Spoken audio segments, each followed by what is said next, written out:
દલિત વાચા news ચેનલમાં હું જયંતિ ગોહિલ આપનું સ્વાગત કરું છું. અમરેલી જિલ્લાના અનુસૂચિત જાતિના તેજસ્વી વિદ્યાર્થીઓનો સન્માન સમારોહ અને કારકિર્દી માર્ગદર્શન સેમિનાર યોજાયો હતો. સમાચાર વિગતવાર જોઈએ.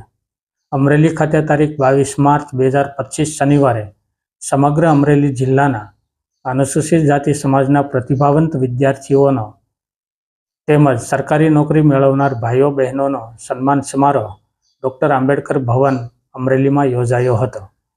ઉપસ્થિત મહેમાનો દ્વારા દીપ પ્રાગટ્ય સાથે શરૂ થયેલા કાર્યક્રમમાં વર્ષ 2023-24માં ધોરણ 10, 12, BA, BCom, BEd, MEd, engineering, MBBS તેમજ અન્ય વિભાગના સારા ટકા લાવી પાસ થનાર વિદ્યાર્થીઓને તથા સાથે સાથે હાલમાં સ્પર્ધાત્મક પરીક્ષા પાસ કરી સરકારી નોકરી પર લાગેલા ભાઈઓ બહેનોને પણ સન્માનિત કરવામાં આવ્યા હતા.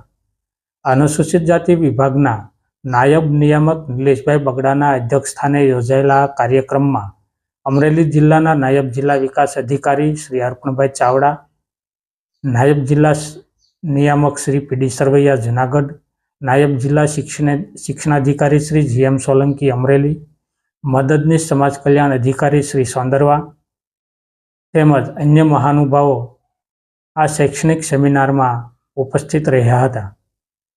કાર્યક્રમમાં ખાસ વિદ્યાર્થીઓને મોટિવેશન પૂરું પાડવા માટે પધારેલા મોટિવેશન સ્પીકર ડૉક્ટર સુનિલ જાદવે વક્તવ્ય આપ્યું હતું તેમજ વિદ્યાર્થીઓને માર્ગદર્શન પૂરું પાડ્યું હતું. આયોજકો દ્વારા સન્માનની તમામ ભાઈઓ બહેનોને શૈક્ષણિક કીટ ભેટમાં આપવામાં આવેલ.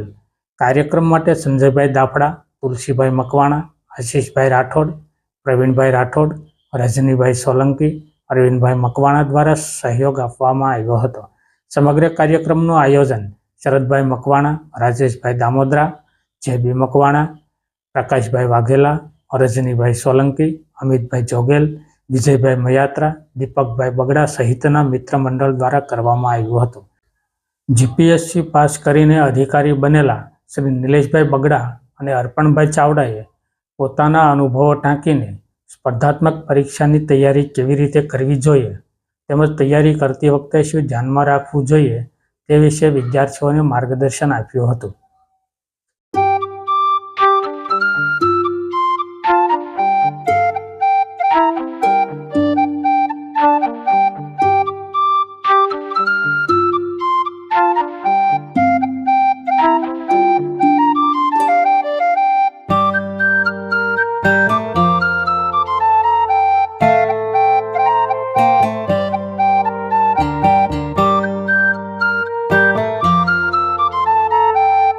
એક્શન ઓરિએન્ટેડ વાત કરીશ. હું વધારે લાંબુ ભાષણ નહીં આપું.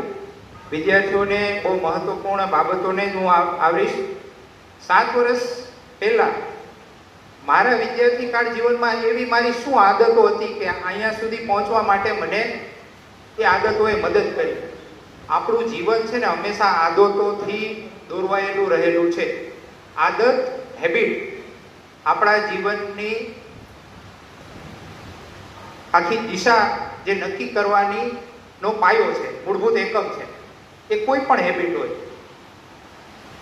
આશીષભાઈ હમણાં વાત કરી વ્યસન, એ ખરાબ આદત છે. બરોબર છે કે આપણા દિશાને નકારાત્મક તરફ દોરી જાય છે.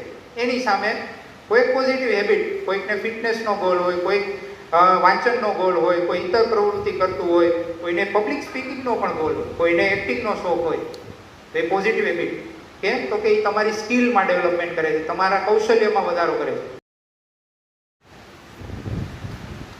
એટલે અત્યારનો જે સમય છે આપનો એ ખૂબ મહત્વનો સમય છે.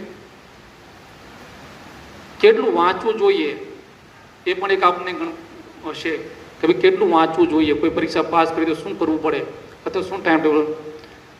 સાવડા સાહેબે વચ્ચે એક વાત કરી સરસ મને કે ભાઈ તમારે તમારા જીવનનો એક નિત્ય ક્રમ, એક નિત્ય પ્લાનિંગ કરવું પડશે કે સવારે કેટલા કે ઉઠવું, સવારે અમારે કઈ પ્રવૃત્તિ કરી ઉઠ્યા પછી, કેટલી કલાક અમારે વાંચન કરવું, કેટલી કલાકો અમારા રોજિંદો જે સમયગાળો તમારો છે એમાં પસાર કરવો.